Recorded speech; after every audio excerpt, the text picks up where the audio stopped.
Okay, we're now with getting ready to go in and talk to Bravo Troop, 2nd Squadron, 116th Cavalry Brigade with the Idaho National Guard.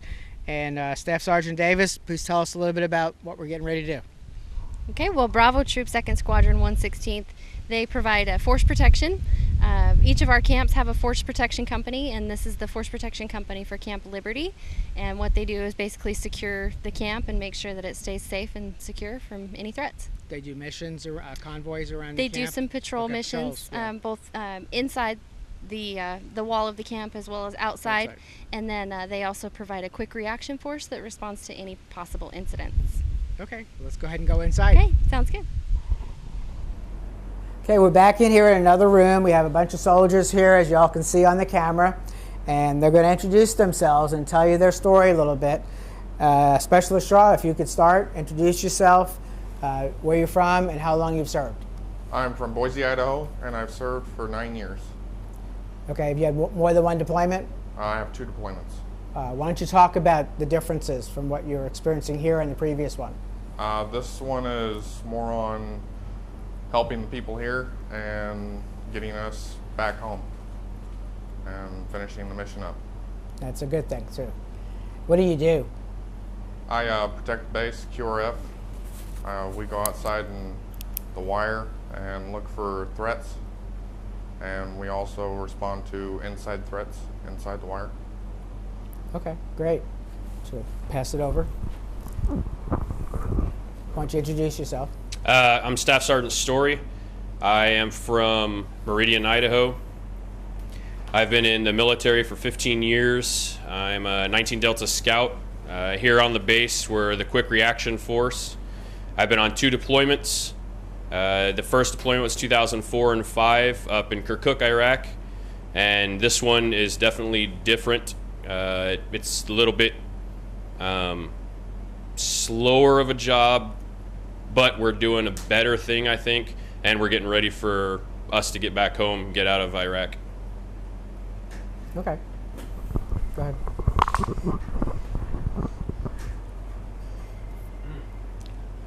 My name is Staff Sergeant James Mahoney. I'm from Eagle, Idaho. I am combat medic. My job consists of facilitating sick call, many administrative duties, and I also occasionally help with our QRF team. This is my 2nd deployment. I was deployed in Afghanistan in 2007. This deployment is very different. Mostly our living conditions, they've evolved to a pretty comfortable place here. I find this mission just as important, though. Thanks, Doc. My name's Sergeant Martinez. I'm from Star, Idaho. I have 10 years in service.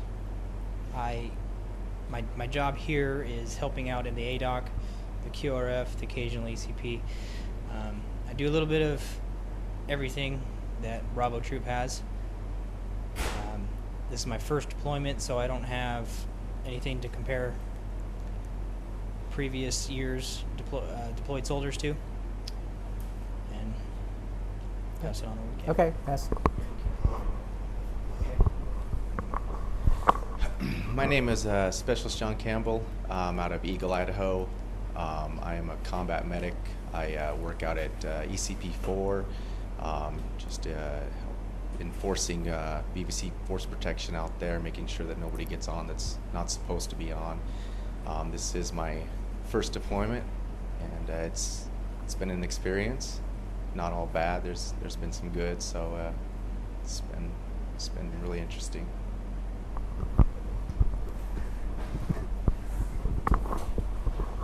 My name is Staff Sergeant Trevor Fallows. I'm a 19 Delta. I work in the Operations Center. I'm basically a combat secretary where we send up a variety of sensitive reports, monitor a variety of sophisticated camera equipment, communicate with echelons above reality, and make missions happen here.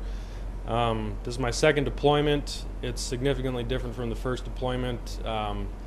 We work with a lot more civilian contractors this time. We have more interaction with Iraqi police and other forces. And we're just excited to do the drawdown and get us out of here.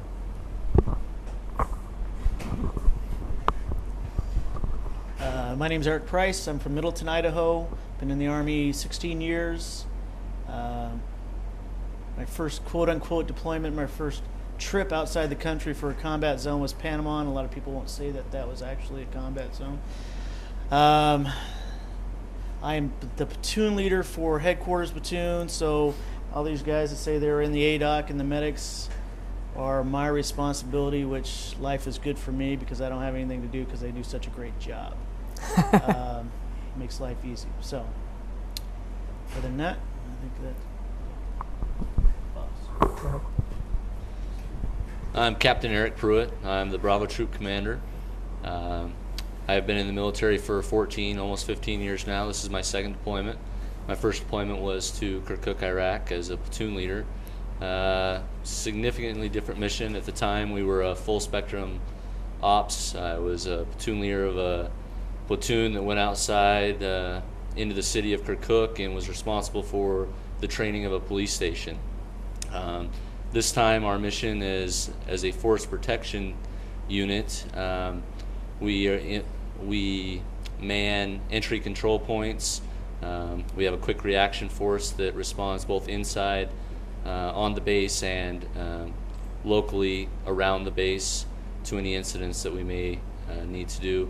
The Area Defense Operations Center is our hub of activity. They're the guys that monitor all the different activities that Bravo Troop takes care of.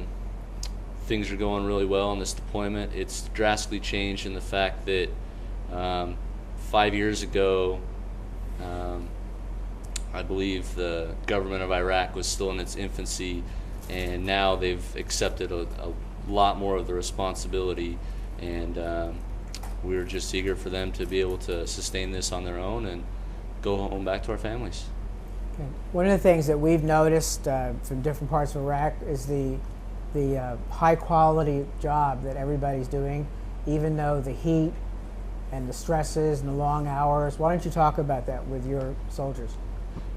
You know, we've got a difficult mission here doing force protection, and it is, like you said, long hours, standing out on an entry control point, ensuring that only the proper people get on this base. And you know, it's 110 degrees out on a good day, and yet we expect and demand of our soldiers the highest quality of work, and everybody's safety on this base relies on the duty of my soldiers, and they take great pride in doing a good job in that. That's great. I'm going to have it go back around again and talk about care packages, but also your National Guard. You're different than active duty. You have jobs back home, hopefully, or businesses back home. So why don't you talk about what you do, and then talk about care packages too. Okay. First, I give a little shout out. We've received many care packages. My XO, Lieutenant Callahan, has done a fantastic job signing us up through every organization he could think of. And one in particular, my mother actually got us going on, was Operation Right Home. And this organization has made us hundreds and hundreds of cards for every holiday we can have, for birthdays, for I miss you, to I love you, to Christmas, and everything in between. So it's been really nice to be able to hand out those things and make them available to soldiers, and we really appreciate the many organizations that have provided us with such great niceties that we're able to take of. What was the second in part? Your civilian Civilian employment. I actually work as a federal technician. My job is contingent upon me being in the Idaho Army National Guard, so I wear my uniform to work, but I'm a federal employee, if you will. I'm the budget officer for the state of Idaho for the Army National Guard. Okay. Care packages and then work, is that correct? Care packages and then work? Right. Care packages are great. I'm not sure I bought a toothbrush, toothpaste, or soap since I've been here, which is actually kind of nice. Lots of treats.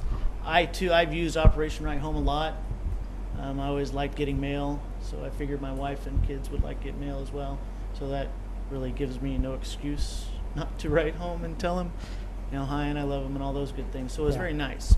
We get a lot of cards, a lot of letters. With care packages, already kind of extra care and love, or whatever you want to call it, from people. That it's just amazing how people care that you've never heard of before. So I like that.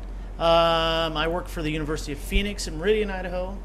I actually help enroll soldiers to go to college and get them through the labyrinth of GI bills and tuition assistances and all those good things, which is a pretty good job. I enjoy it very well.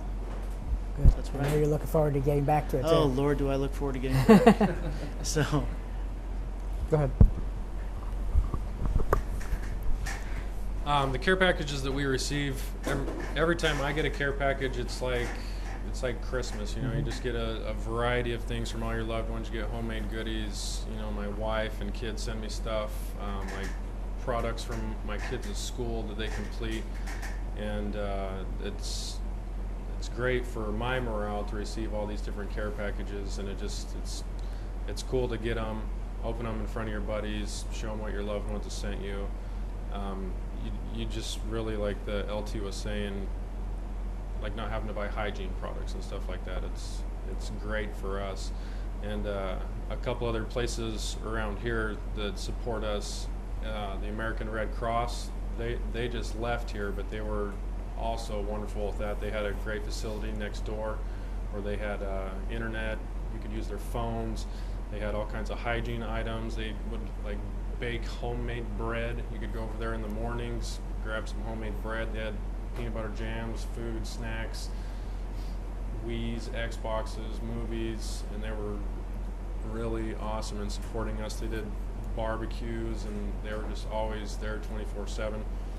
And they facilitated a lot of their care package items over there for U.S. soldiers, and it's just really fun to get care packages here. It's great. I really enjoyed getting them for my family. In my job, when I go home, I work for the National Guard full-time as well. Similar to the commander, I wear my uniform to work and facilitate training events and unit functions and other organization events that we have. Great.